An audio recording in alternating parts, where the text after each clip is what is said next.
शांति। आज 16 जून 2021 के साकार महावाक्य 16/6/2021। आज बाबा बोलेंगे, मीठे बच्चे, तुम्हारे पास अविनाशी ज्ञान रत्नों का अथाह खजाना है। तुम्हारे पास अविनाशी ज्ञान रत्नों का अथाह खजाना है। तुम उसका दान करो। तुम उसका दान करो। तुम्हारे दर से कोई भी वापस नहीं जाना चाहिए। तुम्हारे दर से कोई भी वापस नहीं जाना चाहिए। प्रश्न है, सर्व संबंधों की सैकड़ों बाप अपने बच्चों को कौन सी श्रीमत देते हैं? सर्व संबंधों की सैकड़ों बाप अपने बच्चों को कौन सी श्रीमत देते हैं? उत्तर है, मीठे बच्चे, अपना बुद्धि योग सब तरफ से हटाए, एक मुझे याद करते रहो। मीठे बच्चे, अपना बुद्धि योग सब तरफ से हटाए, एक मुझे याद करते रहो। दुनिया की कोई भी वस्तु मित्र संबंधी आदि याद न आए। दुनिया की कोई भी वस्तु मित्र संबंधी आदि याद न आए, क्योंकि इस समय सब दुख देने वाले हैं। क्योंकि इस समय सब दुख देने वाले हैं। विश्व का मालिक बनना है तो जरूर 63 जन्मों का हिसाब किताब चुकता करने की मेहनत करनी पड़े। विश्व का मालिक बनना है तो जरूर 63 जन्मों का हिसाब किताब चुकता करने की मेहनत करनी पड़े। सब कुछ भूल अशरीरी बन, सब कुछ भूल अशरीरी बनो, तब हिसाब किताब चुकते हो। तब हिसाब किताब चुकते हो। मैं सर्व संबंधों की सैकड़ों हूँ। बाबा कहते हैं, मैं सर्व संबंधों की सैकड़ी। ओम शांति। बाप दादा बच्चों से पूछते हैं, किसकी याद में बैठे हो? शिव बाबा की। बाबा कहते बुलंद आवाज में कहना चाहिए ना, शिव बाबा की याद में बैठे।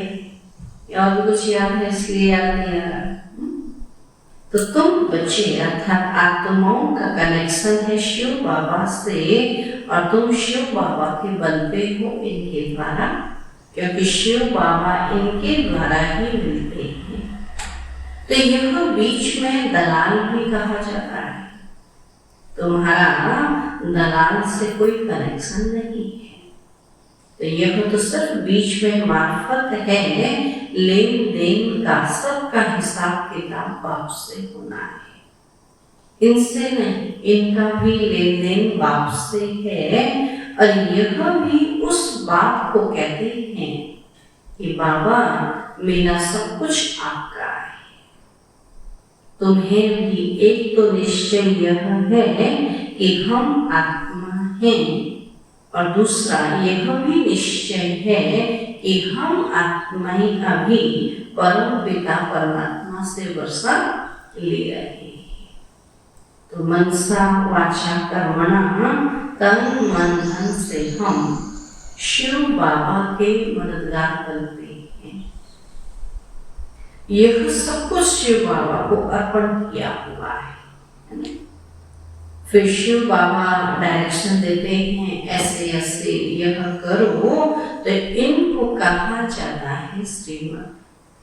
बाप खुद कहते हैं, मैं इस पुराने तन में प्रवेश करता हूँ और यह भी पतित से पावन बन रहे हैं।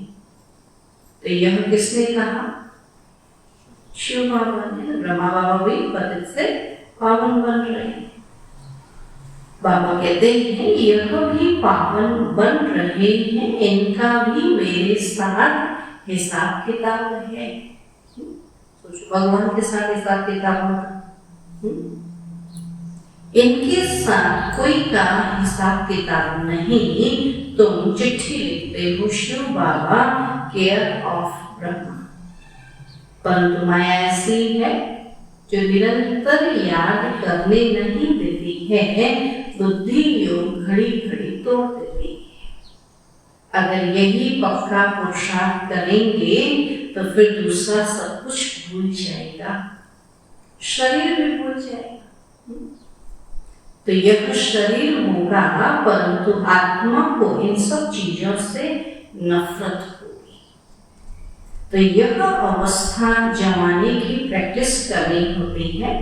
अंत में हमको अपना शरीर भी याद ना पड़े। और अभी देखो, शरीर ही ज्यादा याद आता है, और जब शरीर छोड़ने लगेंगे तो और ज्यादा मोह हो जाएगा। तो इसके बावजूद यही मेहनत करनी। बाप कहते हैं अपने को अशरीरी समझ, मुझ बाप को याद करो, मैं सदैव अशरीरी हूँ, तुम भी अशरीरी थे, है ना? परम नाम में थे तो निराकारी थे, कोई शरीर नहीं था। फिर तुमने पाठ बजाया और अभी फिर तुमको पाठ बजाना है। यह मेहनत है। विश्व का मालिक बनना कोई कम बात है क्या? मनुष्य ही विश्व का मालिक बन सकता है। यह देवताएं भी मनुष्य हैं, परंतु इनको दैवी गुण वाले देवता कहा जाता है। तो लक्ष्मी नारायण विश्व के मालिक थे, इन्हों को अपने बच्चे होंगे, वही उनको माँ बाप मानेंगे।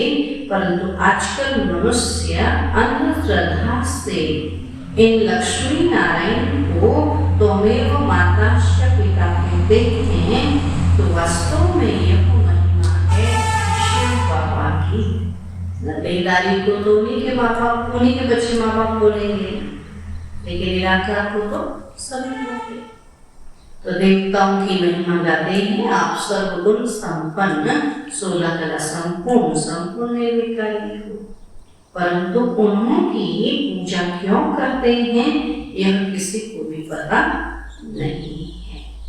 कभी तुम ऐसी महिमा नहीं गाएंगे कि तुम माता पिता बालक थे, ऐसी देवताओं की महिमा नहीं गाएंगे। ये महिमा परमात्मा की है ना। बाबा कहते, हाँ तुम जानते हो शिव बाबा वो निराकार परम पिता परमात्मा है और उनसे ही सुख घनेरे मिलते। बाकी जो भी संबंध आदि हैं, बाबा की दुनिया में जो भी संबंधी हैं, उन सबसे क्या मिलता? दुख ही मिलता, क्योंकि हिसाब किताब है ना, जहाँ हिसाब किताब होगा वहाँ तो दुख ही होता है। और यह तो एक सैकड़ी है जिससे सर्व संबंध की रचना मिलती है। इसलिए बाबा कहते हैं मामा काका चाचा आदि सबसे बुद्धि योग हटाए, मामी कम याद करो। तुम गाते भी हो दुख हरता सुख करता, सर्व का सदगति दाता एक ही है और वही हमारा सब कुछ है। लौकिक बाप से भी दुख मिलता है। बाकी टीचर है जो किसी को दुख नहीं देते, है ना। अगर मार पिटाई भी करते हैं तो सुख के भी करते हैं ना, कि भविष्य अच्छा है। आपके टीचर किसी को दुख नहीं देते। टीचर पास जाकर पढ़ने से तुम शरीर निर्वाह करते हो, हुनर सिखाने वाले भी होते हैं। तो वह सब अल्पकाल के लिए टीचिंग करते हैं, तो भक्ति में अपनी महिमा एक राम अथवा परम पिता परमात्मा की ही करते हैं, उनको ही याद करते हैं। तो वास्तव में भक्ति भी एक ही करनी है, और वह एक ही तुमको पूज्य बनाते हैं। तो तुम पहले एक शिव बाबा की पूजा करते हो, उनको सतोप्रधान भक्ति कहा जाता है, और फिर आत्मा भी सतोप्रधान से सतो रजो तमो करती है, आत्मा भी शिव करती है। तो तुम समझते हो हम पुजारी बनते हैं, तो तुम पहले एक शिव की ही पूजा करते हो। द्वापर में आए तो सबसे पहले आपके सोमनाथ मंदिर बनाओ, शिव की पूजा की, फिर कलाएं कमती होती जाती हैं। तो भक्ति भी सतो प्रधान से सतो रजो तमो बन जाती है। तो सारा ड्रामा तुम्हारे ऊपर ही बना हुआ है। आप ही पूज्य, आप ही पूजा। जो 84 जन्म पूरे लेते हैं उनकी ही कहानी है, उनको ही बाप बैठ बताते हैं कि तुमने 84 जन्म कैसे लिए हैं। हिसाब ही उनका है जो पहले पूज्य देवी देवता बनते हैं, वही पुजारी बनते हैं। तो बाबा कहते हैं मैं कल आकर तुमको पढ़ाता हूँ और देवी देवता धर्म की स्थापना करता हूँ, राजयोग सिखाता हूँ। तो गीता में मूल से कृष्ण भगवानुवाच लिख दिया है, और भगवान तो एक ही होता है। और वो तो कहते हैं टिक्कर भीतर कण कण में परमात्मा है। सुना? दुनिया में सब क्या कहते हैं परमात्मा है, परंतु ऐसे तो हो नहीं सकता। भगवान की तो महिमा अपरम अपार है। कहते हैं हे बाबा तुम्हारी गत मत न्यारी, अर्थात तुम जो तुम्हारी जो श्रीमत मिलती है वह सबसे न्यारी है ना। भगवान जैसी शिक्षा और कोई नहीं देता है, न्यारी है। तो बाबा को कहते ही हैं गति सदगति दाता परम पिता परमात्मा। तो बुद्धि ऊपर में छपी है, तो दुख के टाइम उनकी ही याद आती। अगर राम सीता बुद्धि में हो फिर तो सारा रामायण बुद्धि में आ जाए। तो तुम तो पुकारते ही हो उस एक बाप को, सिवाय एक बाप के कोई भी साकारी मनुष्य व आकारी देवता से बुद्धि नहीं लगानी है। पतित पावन है ही एक बाप। तो कोई भी सत्संग में जाकर यही कहते हैं पतित पावन सीता, अर्थ कुछ नहीं। तो यह सब है भक्ति मार्ग का गायन, सब रावण की जेब में है। तो भक्ति मार्ग में बहुत भटकते हैं। अब यहाँ भटकने की कोई बात नहीं, यहाँ तो समझ में गई, बाबा को पहचान लिया, बाबा को याद करने की बात है, कोई भटकने की दरकार नहीं। बाप समझाते हैं बच्चों को पॉइंट्स बुद्धि में अच्छी रीति धारण करनी है, पढ़ाई रेगुलर करनी है। अगर कोई कारण से सवेरे नहीं आ सकते तो दोपहर को आ जाना चाहिए। किसी को तंग भी नहीं करना है, सारा दिन पढ़ा है, कोई भी समय जाकर पढ़ना है। और यह बच्चियां सुबह से लेकर शाम तक सर्विस पर हैं और सारा दिन सर्विस स्टेशन खुले हुए हैं। कोई भी आए उनको रास्ता बताना है और पहले पहले तो बताना है कि विचार करो तुमको दो बाप है। दुख में पारलौकिक बाप को याद करते हैं ना, और अभी शिव बाबा कहते हैं मामिकम याद करो। मौत तो सामने खड़ा है और यह वही महाभारत लड़ाई है। बड़े पदमपति करोड़पति हैं, बड़े बड़े मकान आदि बनाते हैं, परंतु वह रहने थोड़े ही हैं। यह सब टूट जाने हैं। वह समझते हैं कलयुग की आयु लाखों वर्ष है। तो इनको कहा जाता है घोर अंधियारा। कोई के पास कुछ पैसे हैं, पूछते हैं मकान बने, तो बाबा कहेंगे पैसे हैं तो घर बना दो। पैसे भी तो मिट्टी में मिल जाने हैं। यह तो टेम्परेरी है, नहीं तो यह सब पैसे भी चले जाएंगे। पैसा भी चला जाएगा, मकान भी सब कुछ जाना तो है, लेकिन कम से कम ये तो होगा ना पुरुषार्थ की यहाँ मकान बनाए।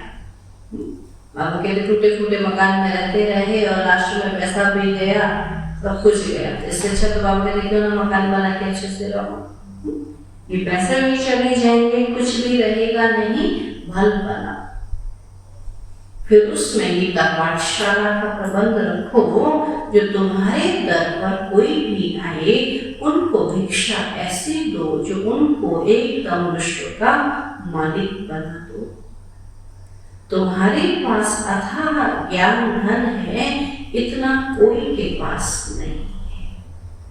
तुम्हारे पास सबसे साहूकार वह है जिनके पास बहुत ज्ञान रतन बुद्धि में भरे हुए। तो कोई भी आए तो तुम उनकी झोली भर दो। तुम्हारे पास इतना खजाना है, सिर्फ यह बोर्ड लगा दो कि आओ तो हम आपको सदा सुखी स्वर्ग का वर्षा पाने का रास्ता बताएं। परंतु बच्चों में वह नशा नहीं रहता। यहाँ नशा चढ़ता है, बाहर जाने से भूल जाता है। तो शौक होना चाहिए।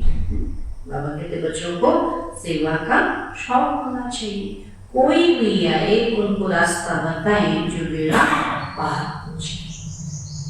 तुम्हारे पास बहुत भारी धन है, कोई भी भिखारी आए या लखपति आए तो तुम उनको भी बहुत रतन दे सकते हो। बाबा यहाँ नशा चढ़ाता है, फिर सोना वाटर हो जाता है। घर गए तो सारा नशा उड़ जाता है, तो सोना वाटर हो जाता है। तो बाबा तुम्हारी अविनाशी ज्ञान रत्नों से झोली भर देते हैं ना। बाबा को पता कर जाए कि नशा सोडा वाटर हो जाए, इसलिए घर में ही बैठ के नशा चढ़ा। सब अपने अपने घर बैठे हैं, गुलाबरी गोट को नशा है ना। तब बाबा कहते तुम्हारी अविनाशी ज्ञान रत्नों से झोली भर देते हैं, परंतु नंबर 12 है किसी की तकदीर में है तो पूरी रीति धारण कर लेते हैं। और बाबा कहते हैं कोशिश कर तो निरंतर याद में रखो। ऐसे नहीं कि सेंटर में जाकर एक जगह बैठना है, नहीं। समय पूरा हो गया ना, जगह एक जगह बैठ कर योग करने का। आज तो हर एक को अपने घर में बैठे योग करना है। जब बाबा ने ऐसा सिखाया होता तो योग लगता।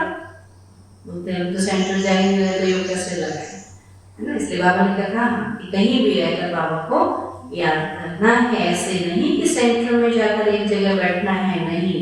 चलते फिरते जो भी समय मिले बाप को याद करते रहना है। हथ काटे दिल अर्थात बुद्धि का योग बाप के साथ हो।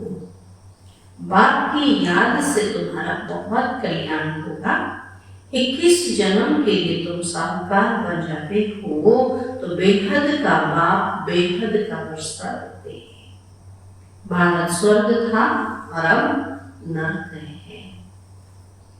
बाप कहते हैं अब मुझे याद करो तो तुम्हारी आत्मा सर्वप्रधान बन जाएगी। बाप को याद करेंगे तो नशा चढ़ेगा। हमारे जैसा धनवान सृष्टि में कोई नहीं है। तो बाप ही याद नहीं होगा तो धन कहाँ से आएगा? बाबा याद रहेगा तभी धनवान बनेगा। स्वर्ग में तो तुम बच्चों को अपार सुख मिलता है, तो शास्त्रों में तो कितनी दंत कथाएं लिखती हैं, गाते भी हैं। राम राजा राम प्रजा राम साहूकार है, बसे नगरी जिए दाता धर्म का उपकार है। आज बाबा कहते, फिर कहते हैं राम की सीता चुराई। एक तरफ तो सब जगह राम ही राम, आराम ही आराम था। फिर कहते सीता चुराई, फिर राम को भी आराम खत्म दिखा दिया। कहते बंदरों की सेना भी आगे खुद भी पढ़ते थे, कुछ भी समझते नहीं थे। और अभी कितना समझ में आता है, कितनी वंडरफुल बातें लिखी हैं। तो बाबा कहते हैं मुझे प्रकृति का आधार लेना पड़ता है। त्रिमूर्ति में भी ब्रह्मा विष्णु शंकर दिखाते हैं, परंतु यह भी समझते नहीं कि विष्णु कौन है, कहाँ के रहने वाले हैं। तो विष्णु के मंदिर को नर नारायण का मंदिर कहते हैं, परंतु अर्थ कुछ भी नहीं समझते। विष्णु के यह दो रूप लक्ष्मी नारायण हैं, जो सतयुग में राज्य करते थे, और अभी तुम मनुष्य से देवता बन रहे हो।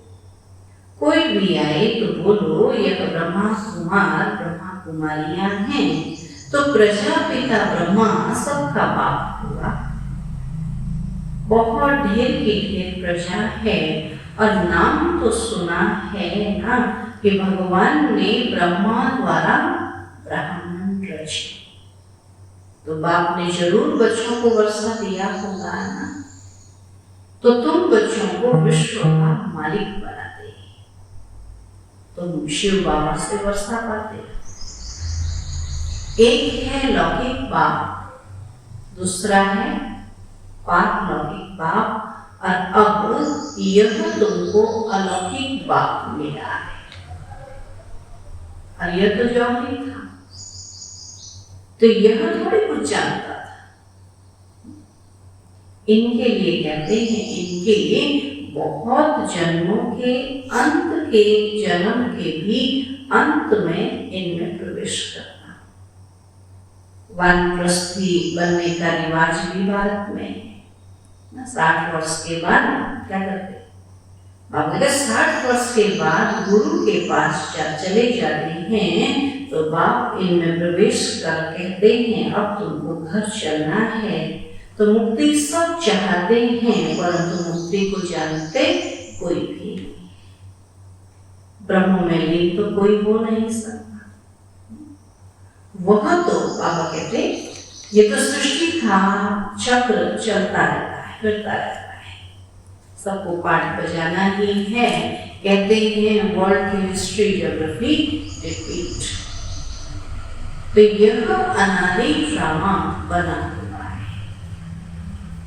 84 जन्मों का पाठ तुमको बजाना ही है, और यह ज्ञान डांस होती है।